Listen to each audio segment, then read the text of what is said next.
ஊரு பிளட் சாங்குக்காக உயிரை கொடுக்கறதுக்கு நிறைய பேர் இருக்காங்க. அந்த சாங் வந்து இப்ப ரெட்ரோ வெர்ஷன்ல எடிட் பண்ணி போட்டிருக்காங்க. எனக்கு என்னமோ அதுவும் கேட்கறதுக்கு நல்லா இருக்க மாதிரி இருக்கு. போடுற நீங்களே கேட்டு பார்த்துட்டு அந்த ரெட்ரோ வெர்ஷன் நல்லா இருக்கா இல்ல வந்து இப்ப போட்டுட்டு இப்ப ட்ரெண்டிங்ல இருக்க இந்த வெர்ஷன் நல்லா இருக்கான்னு கமெண்ட் பாக்ஸ்ல சொல்லிட்டு போங்க. பாய்.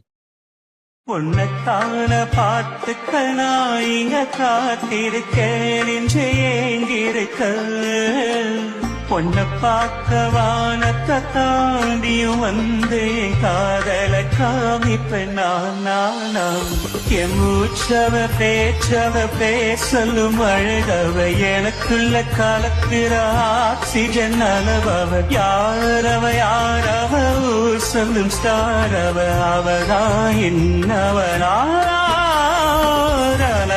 கலையவ அழகிய நிலவவ நிழலிலும் ஜொலிக்கிற நிரந்தர ஒளியவ சரியவ தவறவ சிரிக்கிற சிரிப்புக்கு அவரான காரணமா